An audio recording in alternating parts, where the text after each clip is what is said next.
Don't miss a single winning play from your favorite WagerTalk.com or SportsMemo.com handicapper when you buy a 7-day all-access package for $119. You'll get every play, including 5% plays that normally sell for $40. Tuesdays is known as $2 Tuesdays at WagerTalk.com and SportsMemo.com, where you can get the hottest handicappers' best bet or daily package for only $2.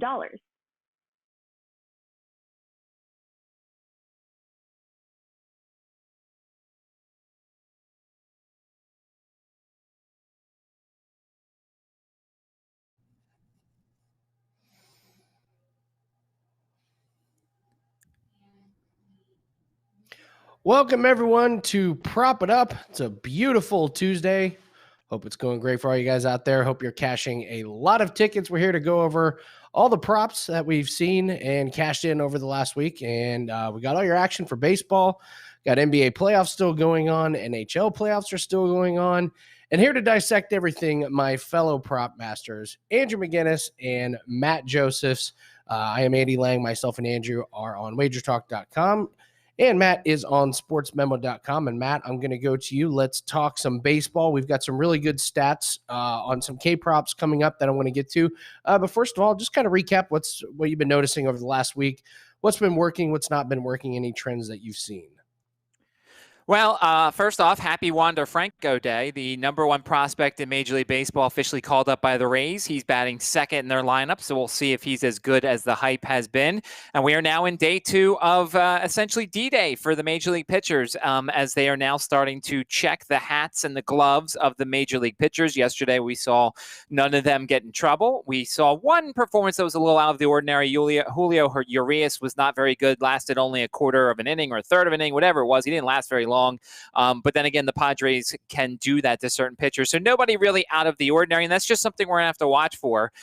Some of these pitchers are going to have their strikeout totals go down. Some of them are going to have their K rate, their spin rates go down. And so it could be a little bit of a trial and error situation with some of these pitchers early on. And of course, that's why we're going to kind of dip our toe in with the K props. I have a couple tonight that I put in for my all access subscribers, but we're not going to play as many as we usually do because some pitchers will be involved in this. And I also think we're going to see more blisters. Max Fried just put on the 10-day IL today with a blister. And it makes sense when you usually have, liquid on your hands or some sort of substance on your hands to make things easier. If you take it away and you have a dry baseball and you're throwing it 100 times and you're trying to dig your fingernails into it and you're rubbing your fingers up against it, blisters are going to happen. So that's going to be an issue, I think, across baseball as we go on with this new stuff going on. The blisters I never even thought about the blisters aspect of it. It's great. It's a great point to make. And I did thoroughly enjoy when the Dodgers pitcher got rocked and he walks out the field and they check him after just getting shelled in 1/3 of an inning. It's like, I don't think he's using anything, guys.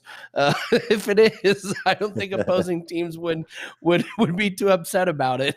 So you sent over, you do this great thing on Twitter. Follow Matt on Twitter. He puts out some really, really good K-prop stats. And I saw your tweet today and I really wanted to dive into it today. So let's go over a few of these. This is great information for you guys out there. And Matt puts this up on Twitter. He does a great job updating it. So Matt, let's go through a few of these.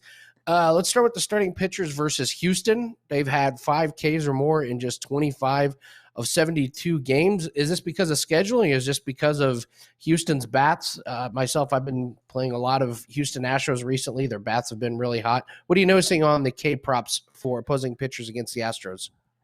I mean, the joke makes itself here pretty much that the trash cans are back because the Astros know what's coming. But, I mean, look, in a system nowadays where it's either strikeout or home run, the Astros are one of the few teams that's making a lot of contact. Only 25 of 72 starting pitchers against the Astros have had 5 strikeouts or more. Didn't realize that Keegan Aiken yesterday for the Baltimore Orioles would be one of those 25. His total was, I think, 3.5 or 4.5.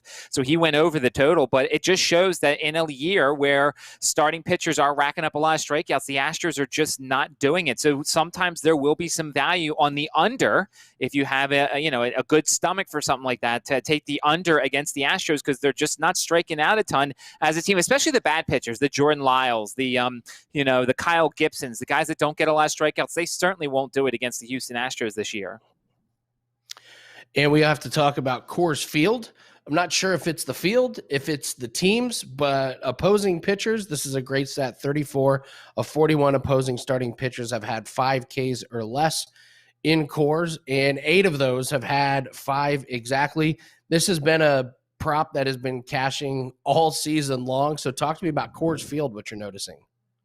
Well, I mean, it's just, we know the difference between the Rockies lineup at home and the Rockies lineup on the road, and this kind of shows it. And before I had 4 as my number, that's why I kind of noted how many had 5. So I upped the number to 5 and below, and that's where we got 34 of 41. Now, there was a stretch, I think, where 2 straight pitchers went over that number, but it just shows that, once again, Colorado's bats may be terrible on the road, but at home, they're getting a lot of contact. Pitchers are not lasting as long. Of course, if there's certain situations you see early pitch hitting where people are taking their pitchers out early. So it's just one of those things. Now, once again, you got to have a tough stomach for something like this. You got to have a tough stomach to take any unders because, as I said, in a league like this and in the National League, you got pitchers who don't hit very well. But 34 of 41 is a pretty nice trend to follow here. 5 strikeouts or less in Coors Field. And then to kind of go to the other side, on the road, this Colorado team can't hit at all. 25 of 32 starting pitchers have had 5 strikeouts or more against the Rockies on the road. Tonight, Chris Flexen, they made the number 3.5, but they made the juice ridiculous. It's like minus 170 to the over. He's terrible,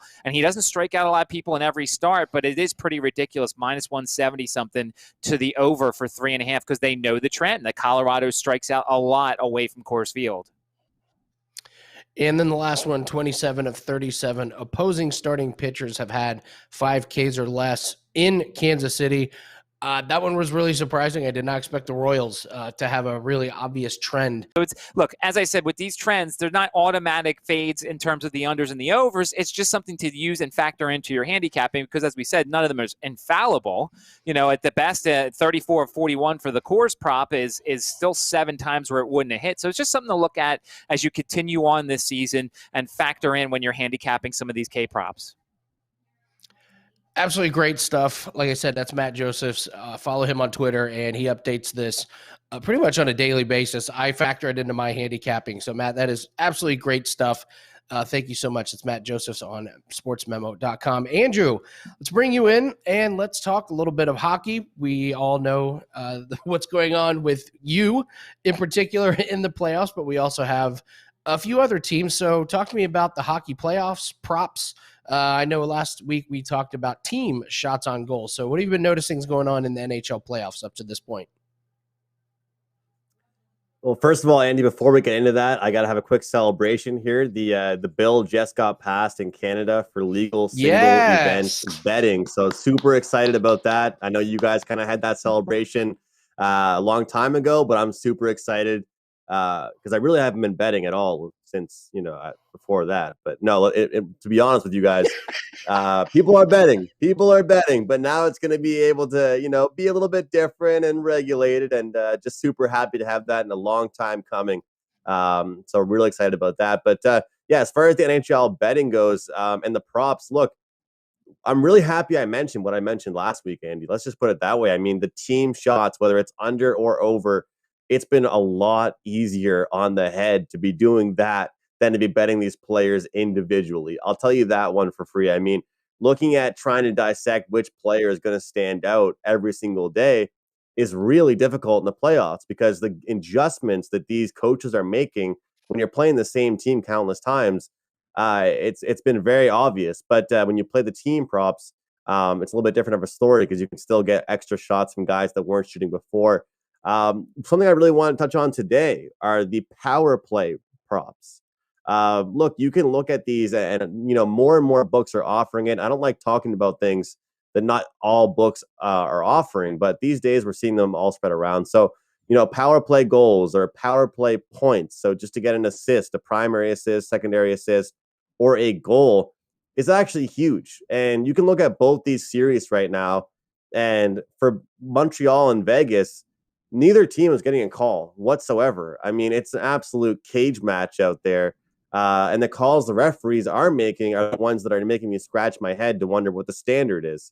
So when you're looking at that series in particular, I would avoid taking these power play props or take a no. Take 2 guys not to get a power play point or not to get a goal. But look at the Tampa Bay Lightning series for the New York Islanders. Well, Braden Point in general has scored 8 straight games. That's just in general. Talk about scoring on the power play, a goal or an assist. Yesterday, Carmine had Victor Hedman to get a power play point. And the thing is, Andy, some of these guys, their odds to get a point, as you know, you give out NHL props. It's not great. It's not the best odds for the top guys, even if you're a defenseman, to get a point. All of a sudden, you take this guy to get a power play point, you're bumping that up to a plus 120, plus 130, because not only is the guy scoring a point for you, he has to score it on the power play in that 2-minute stretch, which is a little bit more difficult. So I wanted to make sure everybody was on the lookout for those and keeping their eyes peeled for who's getting it done and who's also getting it done on the power play. Also, I want to mention people a little bit gun shy to bet on these defensemen. I think you were doing a little bit, Andy, as well. But right now, the Vegas Golden Knights, they're tied 2-2 in the series heading back to Vegas. They have 2 goals from forwards. 2. And that's something that we have to recognize, which teams are getting offense from what lines and which position. And the Vegas Golden Knights have realized that the pressure and the defense from the Canadians is coming from their forwards. They're doing a great job, from their defensemen. But the forwards aren't back-checking as much as they might need to, at least against the defensemen that are trailing. So if you're looking at taking some goal props or point props or shot props as far as the Golden Knights go, I would definitely look towards taking a look at those defensemen. And I want to get a quick note in on the defense, on the baseball. Matt is known as mid-major Matt. He always finds these guys that know what he's talking about. That's kind of my plan for these strikeout props, Andy, not looking at the Garrett Coles of the world with these massive numbers, trying to look at the lower numbers and not even going over, going under, because as we always say, those numbers are there for a reason. Sometimes the lowest totals go under and the highest ones go over. And I've been a big believer of that lately in the MLB. Great stuff. It's going to be sad to see NHL playoffs over. I'm really excited for the next season to get started. I feel like we're in a much better shape to take advantage of the NHL props over the course of the next season. So NBA, we're down to the last 4 teams. Of course, the big news in NBA props is Chris Paul is out, Kawhi is out, which makes for just a very interesting series. The other key injury for the Clippers is Morris is banged up. He's a game-time decision tonight. And even if he does play, they've said that he's going to have to get some kind of injection to be able to make it through. And that screams overs for Paul George and Reggie Jackson as well. So if you're looking, the Clippers are got to get points from somewhere. And Reggie Jackson, I don't feel the books have made quite the adjustment if Morris is not going to be there. I see his point total 18.5, possibly his points, rebounds, and assists. For the Suns, I like Ayton. I'd take a look at some of his overs potentially, since Chris Paul isn't there, it takes away a scoring option. And then in the next series, the Hawks and the Bucks, we have been playing Trae Young over his points, and even though the under hit in the last game of the series, he shot horribly from the field and still almost got to his over. So I will be looking at the Hawks, and I'll also be looking for this to be a Chris Middleton series. I believe he's got the best matchup. I think Capella can do pretty good against Giannis and kind of slow him down a little bit. So I'd look at Chris Middleton on some of his overs and Drew Holiday on some of his unders. I don't think that's a good series for them. So that's what's going on in NBA playoffs. All my props can be found at WagerTalk.com.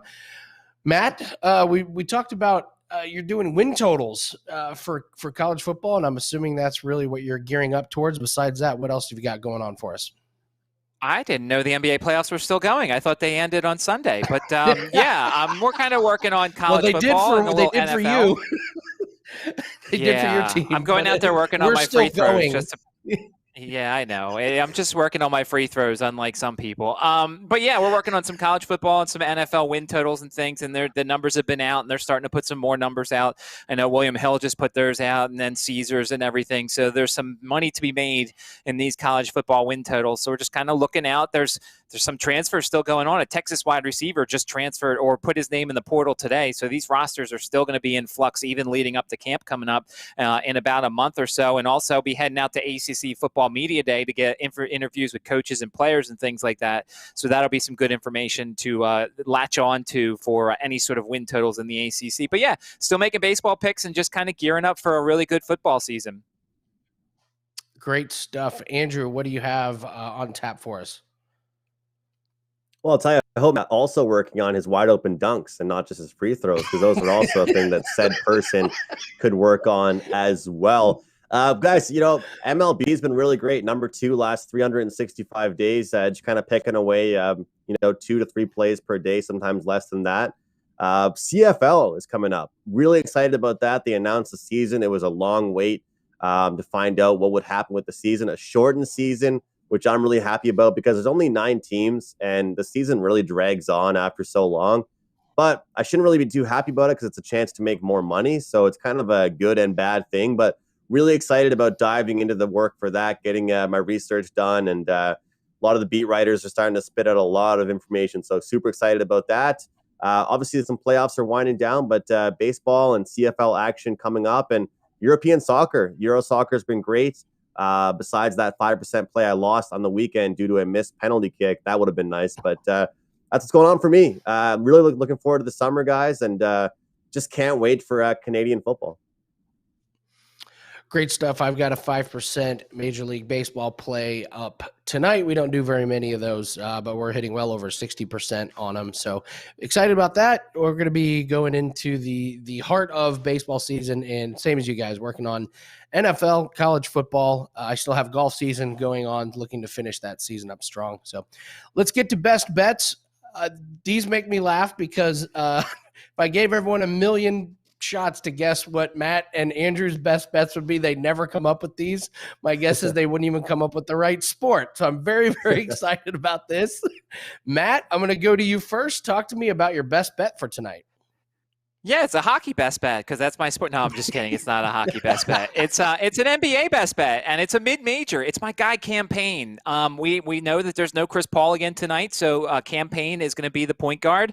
I saw on a couple of books this number was at plus money, and I said, yeah, let's take a shot. Over 6.5 assists for Campaign tonight. He had 9 and 29 minutes in the game one. He would have played more if he wasn't in so much foul trouble. I know that Devin Booker has a lot of assist duties when it comes to that stuff, but I think Campaign's going to get over this number. I especially like the fact it was plus money. I think he can get 7 assists. If you look at some of the other games, game 2 when Chris Paul got hurt and he played more minutes against the Lakers, he had 7 assists. He had 6 assists the next game, that next game, game 3. So I'll take a shot at plus money on Campaign over 6.5 assists. I do like my mid-major statistics, and I do like my mid-major players. So go Murray State here.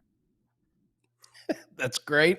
Andrew, I'll go to you for an obvious baseball play coming from you, right? Yeah, definitely. I think I caught everybody off guard a little bit. Got to admit, I was a little bit nervous coming in with the best bet as a K-prop. I know Matt is so good with those. A lot of pressure bringing one to the table here, but I'm going with DeSclafani under 4.5 Ks, and it's pretty simple for me, guys. When I look at these type of wagers, I pretty much just look at it like this. Is a guy doing well just against, poor competition, or is he doing well in general? And that's pretty much what I've seen with Anthony here. This is a guy that's really had a lot of strikeouts against poor competition, against teams like Arizona, even against teams like Washington, striking out quite a bit. And I think that the Angels, as much as they're not, obviously top of their division by any means, they don't strike out a ton. And they have some great bats, some great talent. And just going down the list of the history of the last starts for DeSclafani, it's really only been a standout game for him against these weaker teams. So that's kind of where I'm going here. Expecting him to not last too long in this game, go under 4.5 Ks. How dare you say the Arizona Diamondbacks are poor competition? How dare you? Big win last night. Huge win. Congratulations. They broke their losing streak. I'm going to take for my best bet DeAndre Ayton over 26.5 points, rebounds, and assists. I was pretty shocked to see this number, especially with Chris Paul out. In the first game, he had 20 points, 9 rebounds, and 2 assists. He was 10 of 14 from the field. He was very efficient. I always warn people there are certain things that can crush an over. Foul trouble is one, but for a center, he does not get into foul trouble. Only 1 foul last game, and the Clippers really don't have anybody to get him in foul trouble. I don't see a blowout situation with both teams missing their big stars. And without Chris Paul, they need another scorer besides Booker. Ayton can do that. The Clippers don't have a real solid centerpiece to lock up Ayton. I see a very similar stat line for Ayton tonight. 20 points, 9 rebounds, 2 assists. That sounds like It's about similar to what I expect tonight. And this line feels about 2 to 3 points, rebounds too low for me. I would expect him to end up around 30. So I'll take DeAndre Ayton over 26.5 points, rebounds, and assists. Great stuff, guys. Great prop talk. That is Matt Josephs. Find him at sportsmemo.com. That is Andrew McInnis. Find him at wagertalk.com. I am Andy Lang. I am at wagertalk.com. Gentlemen, thank you so much for everything. Don't forget to follow Matt and Andrea and myself on social media and on Twitter. We put out a lot of free plays and a lot of good stats for everybody. Good luck. Let's cash all these tickets. We'll see you guys next Tuesday.